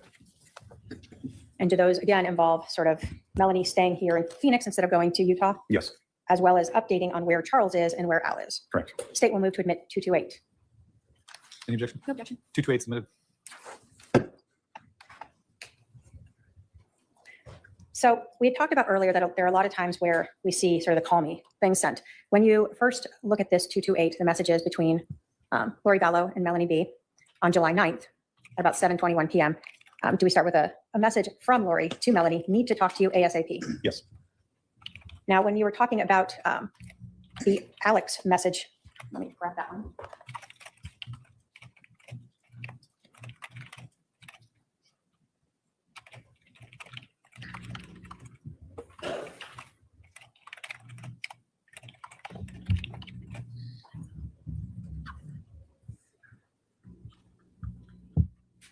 Sorry, right ahead. When we look at 227, we see messages with Alex Cox that are a little bit later, where we're talking the plot thickens, call me when you can, right? Correct. So these messages to Melanie B occur before, but it's the same sort of thing. So the plot thickens, call me when you can. We see a message from Lori to Melanie, need to talk to you ASAP, right? Correct. And then I'll call you in 5, finding out what to do. Correct? Correct. And then a response of K. Yes. As sort of the night goes on, we see some sort of messages of Melanie updating Lori of where she is and what's going on, right? Correct. And then we see from Lori telling Melanie at 8 o'clock, you can't go tomorrow. It's a setup for both of us, still on the phone, finding out the details. Correct. At that time, she hasn't sent the message yet to Alex, correct? Correct. So the Nephi message has not gone out yet. Yes. So then we see Lori Vallow sending to Melanie B, they have an elaborate plan, I'll call you soon. Yes. Correct? Correct. Then as the time goes on, we see a message again, now from Melanie saying, I could take all the babies and drive and take our stuff. Correct. But Lori responds, you can't go at all. We both need to stay here to defend ourselves, right? Can you move that up, please? Sure. Yes, sorry. That is correct. So Lori's telling her you can't go. Yes.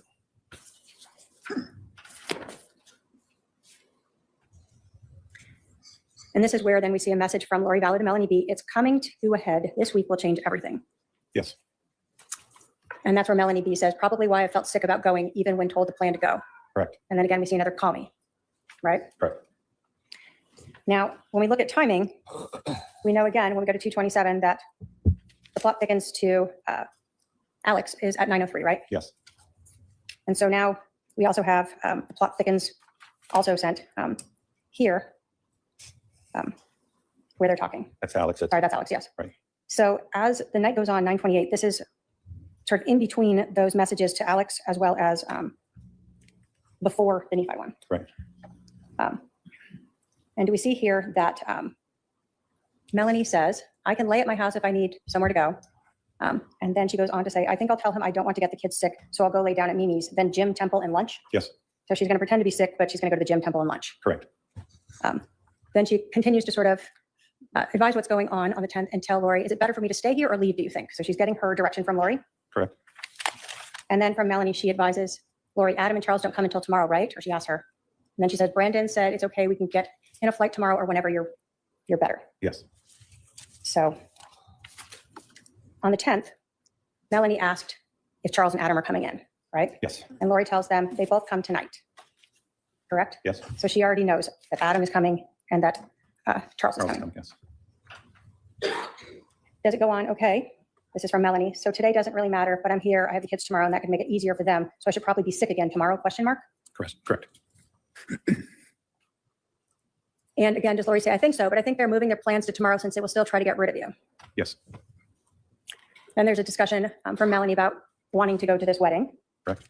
And Lori saying, I know, baby, I'm so sorry. This is important to your mission, even though I know it's hard to just sit there. Correct. So she's given her a mission to pretend to be sick. She has a mission. Yes. Then we see from Melanie, I just got to the gym, but do you want to do lunch after?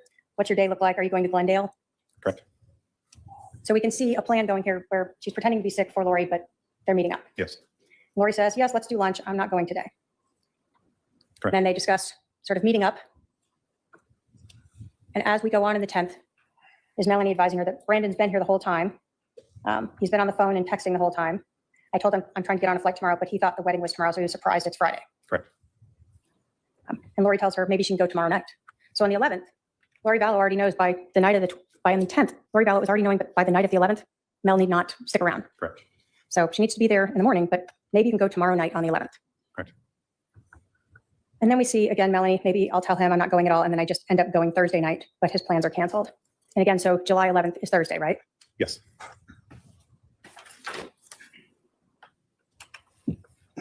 Lori then tells Melanie, I don't want you to regret not going, right? Correct. Melanie checks in on Lori. This is still the 10th. How are things on your end? And also, I don't want to regret not going. Meanwhile, I'm over here dreading packing and playing sick, right? Correct. So she confirms that she's doing this for Lori to distract Brandon. She's not really sick. Yes. Then we see Melanie saying, packing for the move, that is, and then asked to be, will you clear me? Correct. So still on the 10th, as we get to 6:47, we have Lori telling Melanie, sure, I'll work on you now. Do you want to come over for a blessing? Correct.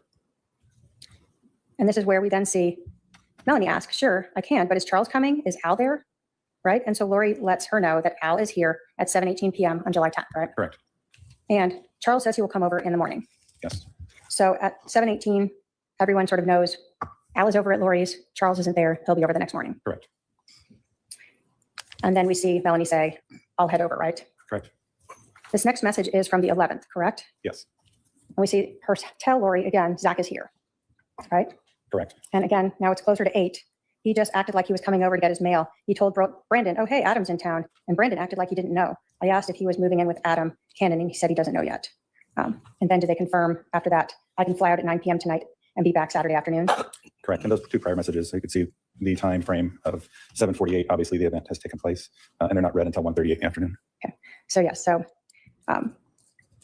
this is at the 7:53 a.m. when this is sent.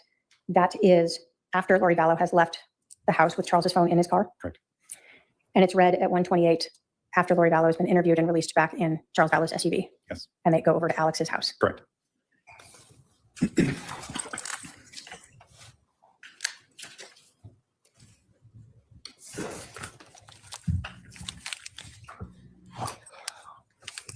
So when you're trying to put this case together, you're having to pull all these different text messages to see when Lori knew what she knew and who she was directing to do things, correct? Correct.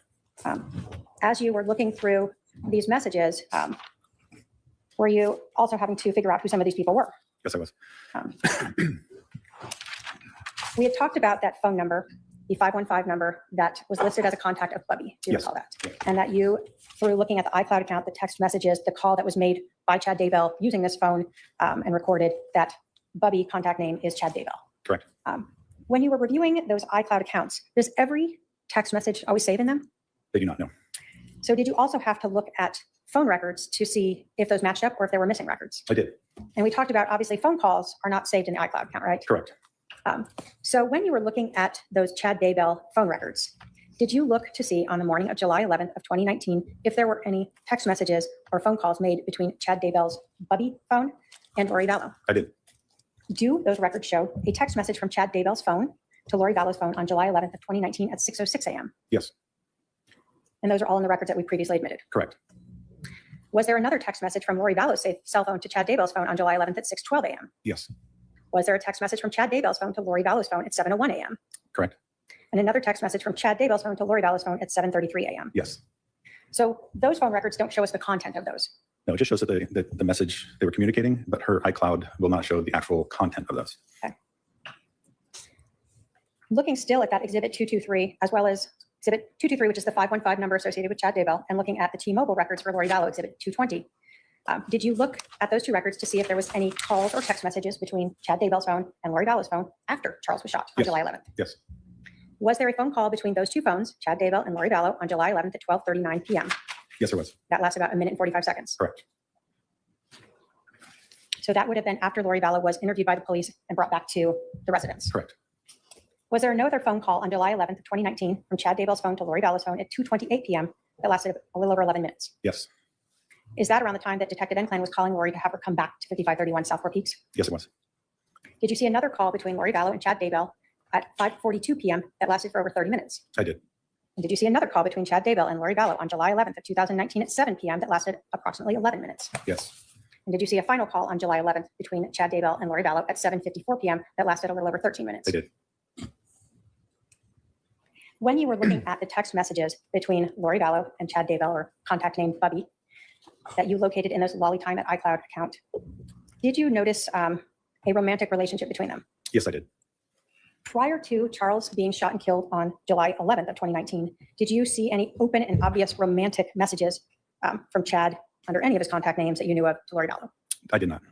After Charles's death on July 11th of 2019, did you see any open and obvious romantic messages from Chad Daybell under any of his contact names to Lori Vallow? I did.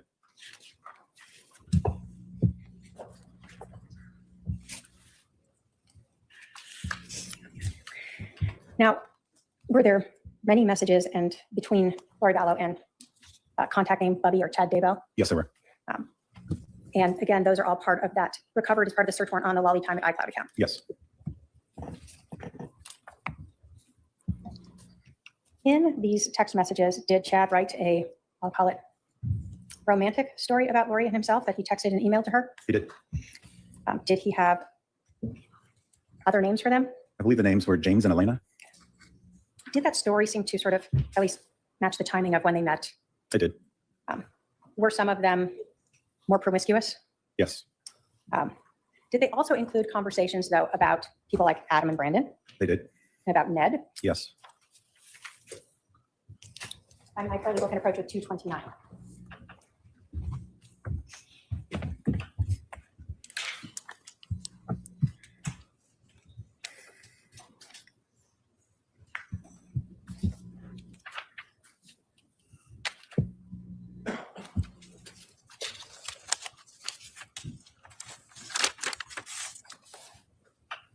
Anime, the state will move to admit exhibit 229. Any objection? It's just relevance to the conspiracy, Your Honor. All right, the proper foundations have been made. I will admit 229. 229. 229 is admitted. So we've talked about Adam and Brandon, correct? Yes. And so one of the first message, or the first message in this exhibit 229 is from July 13th, so 2 days after Charles was shot and killed. Yes. And do we see at this point, Chad is asking Lori, how did Adam and Brandon find out? Correct. And again, on the 13th at 9:51, we see Lori telling Chad, my mom, because she was so mad, she went off on Adam. Correct. And again, when we go back to Adam's testimony, did he indicate he learned Charles had died on the 13th? Correct. And that he got in a fight with his mom? Yes. At that point, do we see then a message from Chad asking, did he have much to say in his defense? Correct. And Lori responds, he was very defensive and tried to justify everything, but my mom kicked him out and said she would never talk to him again. She's dramatic. Yes. So we had learned that Adam had been speaking with Charles and that he hadn't told his family about this intervention, right? Correct. And that after this, he said he lost basically all contact with his family. Yes. And this seems to sort of confer with that. Correct. Do we then see a switch over from talking about Lori's family to now Chad talking to Lori about being deeply, crazily, madly in love with Lily? Yes. And do we see again messages to and from Lori and Chad talking about sort of their love for each other? Correct. So prior to this, you really had not seen this open, obvious discussions about their relationship. I had not.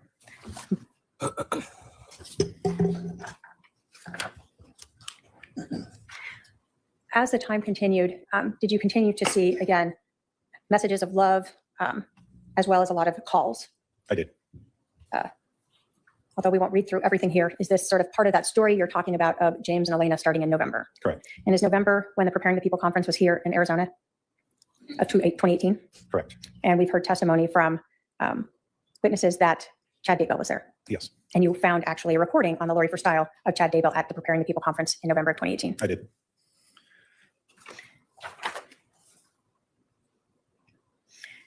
As we get to July 14th, do we see Chad then talking about cleansing the Houston house? Clearing the Houston. Clearing. Yeah. Clearing the Houston house, sorry, to remove the darkness he caused. Correct. So who was living in Houston? Charles. And had you seen and heard people testify that Charles was considered dark by Lori Vallow? Yes. And again, we continue to see the affirmations of love, Yes. the cheek to cheek and loin to loin. Yes.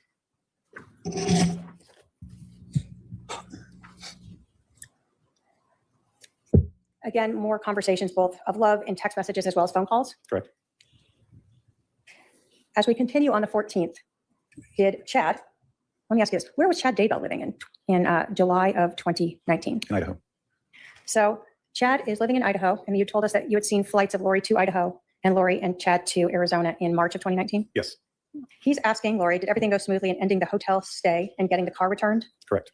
And so we see Lori responding to him, I guess I turned in the car, but I don't know what the police did at the hotel, probably just left it. Correct. And so we know that the police got the key card from her and went and cleared out the hotel room. Yes.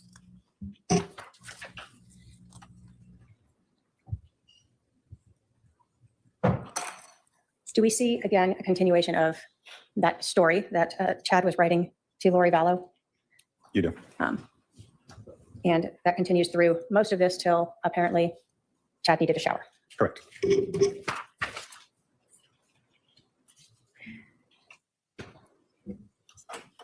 Now, as we again continue through this, are you seeing sort of every day multiple texts of love between these two? I am, yes.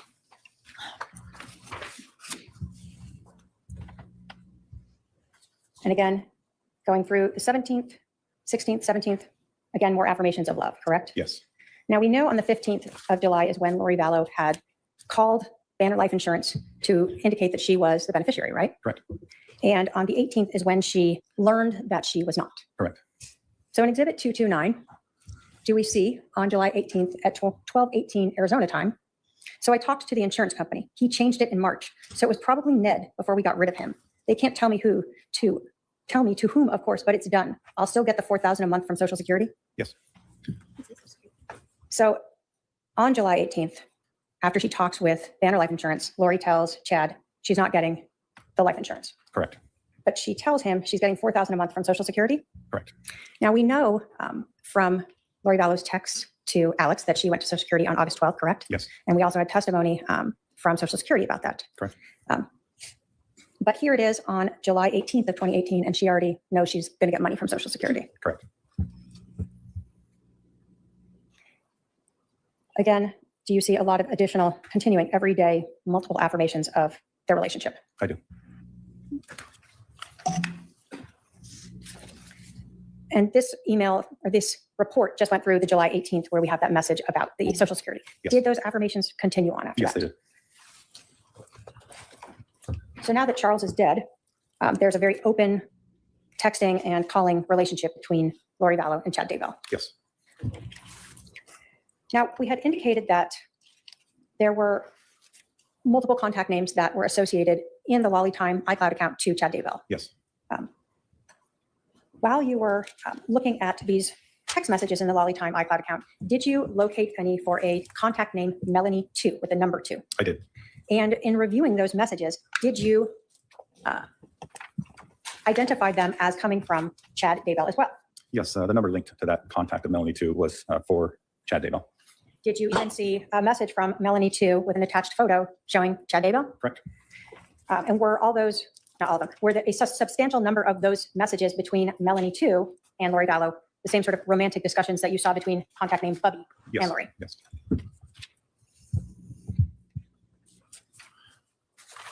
When you were looking at the conversation between Chad Daybell as the Bubby contact, we saw a discussion about life insurance, correct? Correct.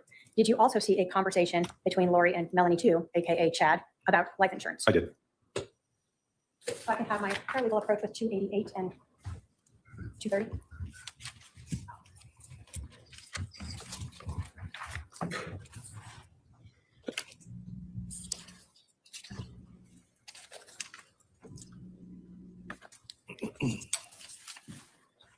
Looking at 288 and 230, are those both one of the messages that is from Melanie 2, contact name, to Lori Vallow that was had an attached photo of Chad Daybell and another individual? Yes. Was that some of the information used to verify that this Melanie 2 was in fact Chad Daybell? It was. And then in 230, is that some of the SMS messages showing both that same romantic relationship as well as that conversation about the life insurance? Correct. State will move to admit 288 and 230. Any objection? Just the relevant, Your Honor.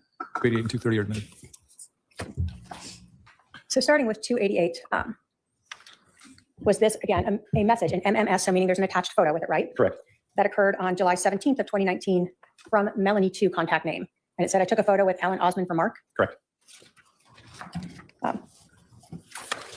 And when we looked at the photo, did you ever learn what Chad Daybell looked like? I do know what he looks like. Yes. Is that Chad Daybell? Yes, it is. So this is the person that she has been texting all the romantic love affirmations with right after Charles died. Yes. 230, again, we see the same sort of romantic contact between them. Correct. And so this is again, July 18th now, going on with another contact name for Chad Daybell in Lori's phone. Yes. And again, we see it's the Lolly Time iCloud account, right? Correct. When we get to July 18th, this one though isn't earlier. For the Bubby one, we saw that it was a noon time message, right? Right. And so we learned that Lori received a email indicating she was not the beneficiary, and later she had a phone conversation. Correct. Does this one appear to be sort of the earlier one because it references, I just got the letter from the insurance company saying that I'm not the beneficiary. It's a spear through my heart. Who do you think he changed it to? Brandon or probably Kay? He left nothing for JJ. Correct. Did that conversation go on? Wow, that's terrible. There's no way to find out. It did. And did Lori then tell Chad, I might be able to see when I get his computer on Sunday, I could check the emails sent to the insurance company. It will show change of beneficiary. He must have done it recently. Correct. So we had seen, in fact, photos what appeared to be from a computer that were sent to Chad Daybell, correct? Correct. Showing that beneficiary change. Yes, So does that seem to match with, again, what Lori is telling Chad here about finding out who got that money? it does. Does Chad then say, it seems you would have to agree to change, maybe the name was forged, you should have a good paper trail to prove it, right? Correct. So he's trying to help her figure out how to get that money. So you then go on to say, I love you, this is terrible. It's probably another step in bringing down, what is this? Gaddy Anton. Did you ever learn what that was? I'm sure I researched it, but off the top of my head, I don't know what it is. Okay.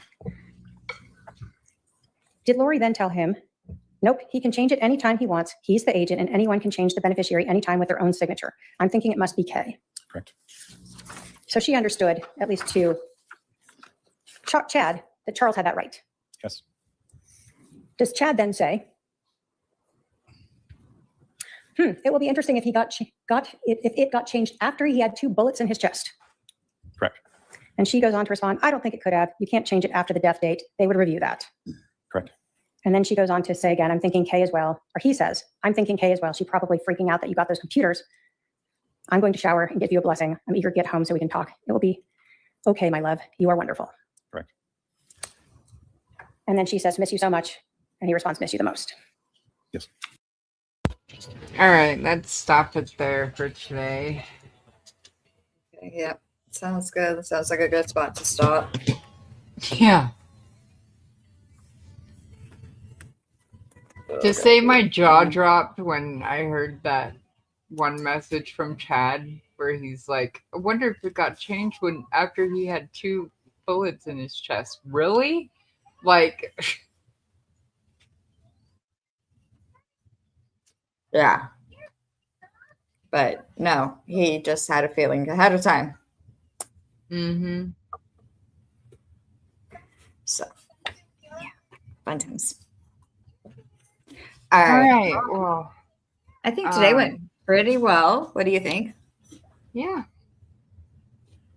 Slide my shoes back on.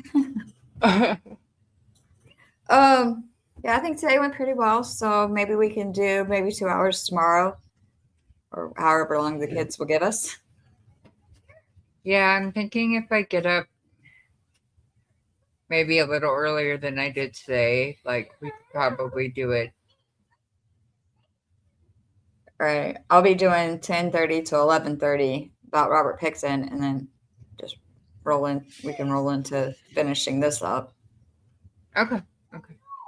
How's that sound? Speaking of which, do you want me to do a video for you for that? Because you never said